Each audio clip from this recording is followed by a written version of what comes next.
इस वीडियो में हम 3D Max के नेविगेशन के बारे में बात करेंगे। अगर आप प्रोजेक्ट पर काम कर रहे हैं किसी भी प्रोजेक्ट पर 3D Max में, तो आपको नेविगेशन के बारे में मालूम होना बहुत ज़्यादा ज़रूरी है। तो आपको 3D Max के नेविगेशन के बारे में मालूम होना बहुत ज़्यादा ज़रूरी है, जिससे आप इजीली अपना काम कर सकते हैं जल्दी। तो यहाँ पर हमारे पास कुछ नेविगेशन टूल हैं यहाँ पर नीचे। तो इसमें ये तकरीबन 8 टूल हैं जिनका अलग अलग काम है, और इन 8 के शॉर्टकट भी हैं। आप यहाँ से भी यूज़ कर सकते हैं और यहाँ से भी। तो मैं इसके लिए यहाँ पर कोई शेप बना लेता हूँ वैसे ही।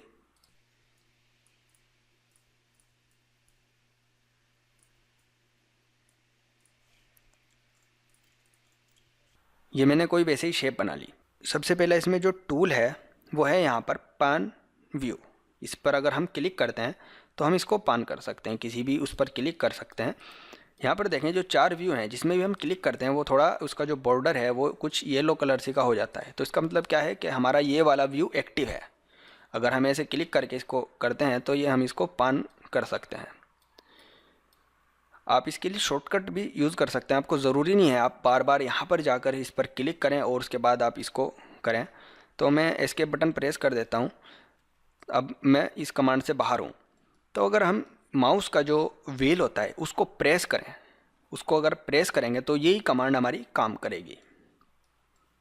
ज़रूरी नहीं है यहाँ पर जाएं, आप यहाँ पर जाकर भी क्लिक कर सकते हैं, या फिर माउस का जो व्हील है उसको प्रेस करेंगे और प्रेस करने के बाद हम इस कमांड को ईजिली यूज़ कर सकते हैं।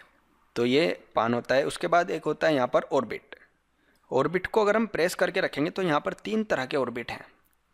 आप तीनों में से कोई सा भी यूज़ करना चाहते हैं कर सकते हैं। मैंने इस पर क्लिक किया और ऑर्बिट किस उस पर यूज़ होगा, जो हमारा व्यू, ये हमारे 4 व्यू हैं, जो हमारा व्यू एक्टिव होगा उसके ऊपर ऑर्बिट कमांड यूज़ होगी।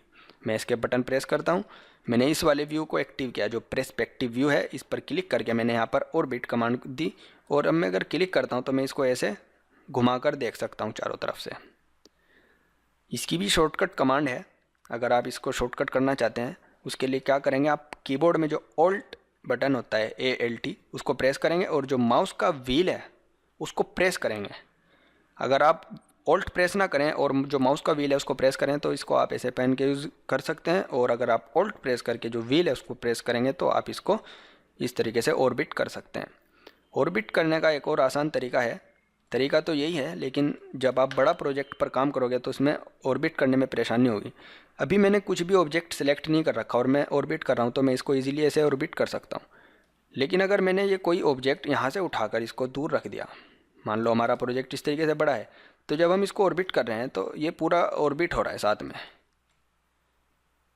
लेकिन मैं चाहता हूँ मेरा ऑर्बिट जो घूमे वो इसके चारों तरफ घूमे इस ऑब्जेक्ट के, तो हम इसको सेलेक्ट कर लेंगे। सेलेक्ट करने के बाद हम इसको ऑर्बिट करके देख सकते हैं।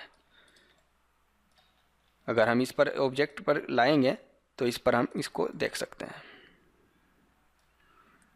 तो ये ऑर्बिट आप शॉर्टकट से भी यूज़ कर सकते हैं और वैसे भी यूज़ कर सकते हैं, ये आपके ऊपर डिपेंड करता है। वैसे सब शॉर्टकट ही यूज़ करते हैं, माउस में के अंदर ही शॉर्टकट हैं सब में। उसके बाद होता है जूम।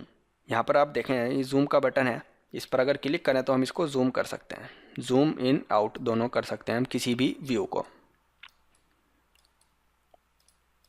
या फिर हम जो कीबोर्ड का व्हील है उसको भी हम घुमा के जूम आउट और जूम इन दोनों यूज़ कर सकते हैं। ज़रूरी नहीं है हम यहाँ पर जाकर क्लिक करें, यहाँ पर हम इसको जूम करने की ज़रूरत नहीं है। हम माउस का जो व्हील है उस पर हम इसको जूम कर सकते हैं किसी भी टाइम। उसके बाद होता है यहाँ पर एक और ये कमांड है फील्ड ऑफ व्यू। इस पर अगर हम क्लिक करेंगे, ये भी एक तरह से जूम का ही काम करता है। ये थोड़ा सा सेटिंग को एडजस्ट करने के लिए होता है। अगर व्हील से करते हैं तो थोड़ा एकदम ज़्यादा हो जाता है, तो इससे हम थोड़ा सा हल्का सा अगर करना चाहते हैं, जैसे कैमरा सेट करेंगे हम नेक्स्ट वीडियोज़ में, तो ये वहाँ पर काम आएगा। एस्केप बटन प्रेस करा देंगे कमांड से बाहर आने के लिए। उसके बाद होता है यहाँ पर जूम ऑल।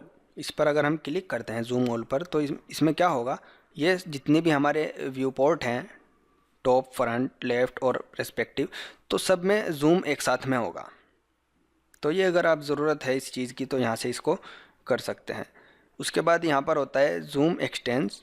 इस पर क्लिक करेंगे तो जो मतलब जूम ऑल की तरह काम वो करेगा, जो ऑब्जेक्ट हमने जितना भी बना हुआ है। अगर मैं इसको थोड़ा छोटा कर दूँ और इस पर क्लिक करा दूँ मैं जूम एक्सटेंस, तो ये इसको ऑटोमेटिक स्क्रीन पर ले आएगा।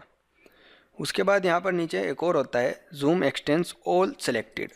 तो जितने भी हमारे व्यू पोर्ट होंगे ये सब के लिए काम करेगा, ये सिर्फ एक जो एक्टिव व्यू होगा उसके लिए काम करेगा। उसके बाद यहाँ पर होता है ये कॉर्नर में आखिर वाला, ये मैक्सिमाइज व्यू पोर्ट करता है टूगल। तो अगर जैसे मेरा ये वाला व्यू पोर्ट जो है एक्टिव है, अगर मैं इस पर क्लिक करूँ तो ये इसको फुल व्यू पोर्ट में दिखाएगा।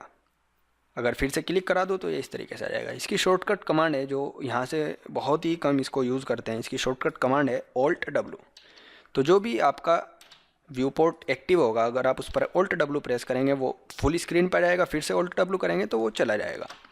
तो Alt+W इससे हम इसको यूज़ करेंगे।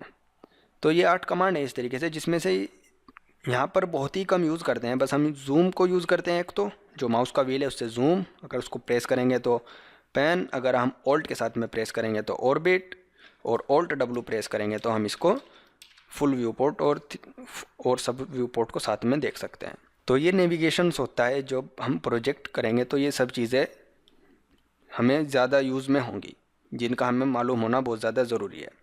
अगर हम इस व्यू पोर्ट में हैं, किसी टॉप, फ्रंट या लेफ़्ट व्यू पोर्ट में है, और अगर मैंने यहाँ पर इसको ऑर्बिट कर दिया, मान लो मेरे से गलती से ऐसे हो गया, तो ये इस तरीके से अच्छा सा नहीं लगता। तो अगर हम इसको अंडू भी करेंगे तो ये अंडू नहीं होगा। अगर आप अंडू करेंगे तो अंडू क्या होगा, जो हमने काम कर रखा है, ना कि नेविगेशन। अगर हम इसको अंडू करते हैं तो अंडू में क्या होगा, जो हमारा काम था वो अंडू होगा, जो हमारा नेविगेशन है उस पर फ़र्क नहीं पड़ेगा। नेविगेशन अगर हमें अंडू करना है तो हम उसको अंडू कर सकते हैं। नेविगेशन को यहाँ पर लिखा होता है, अगर आप यहाँ पर क्लिक करें किसी भी व्यू पोर्ट पर, ऑर्थोग्राफिक लिखा हुआ है या यहाँ पर पर्सपेक्टिव लिखा हुआ है, तो अगर हम इस पर क्लिक कर दें तो हमें यहाँ पर दिखाएगा अंडू व्यू पेन। तो जो लास्ट होगा वहाँ से हम कर सकते हैं, या इसकी शॉर्टकट की है Shift+Z। जो अंडू होता है वो वाला जो हम काम करते हैं वो Ctrl+Z होता है, और इसकी होती है Shift+Z। अगर आप Shift+Z करेंगे तो इससे हमारा काम पे अंडू नहीं होगा, जो नेविगेशन है वो अंडू होगा। और अगर आप चाहते हैं इसको ना हो ये इस तरीके से, जो हमारा ऑर्थोग्राफिक है ये ऑल्ट अगर हम कर देते हैं, ये ना हो, सिर्फ पर्सपेक्टिव ही हो, पर्सपेक्टिव पर ही हो, तो उसके लिए हम क्या करेंगे, उसके लिए हम यहाँ पर क्लिक करेंगे कस्टमाइज़ में, और यहाँ पर जाएंगे यूज़र इंटरफेस,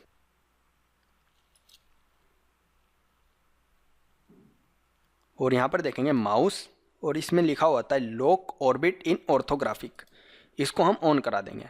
अगर इसको हमने ऑन करा दिया और बस इसको क्लोज करा देंगे, तो अब अगर हम यहाँ पर ऑल्ट के साथ में करते हैं तो ये नहीं होगा, लेकिन जो हमारा पर्सपेक्टिव है उसमें होगा, सिर्फ इसमें नहीं होगा। तो अगर आप इसको लॉक कराना चाहते हैं तो वहाँ से करा सकते हैं, जो ऑर्बिट है वो ऑर्थोग्राफिक में नहीं होगा।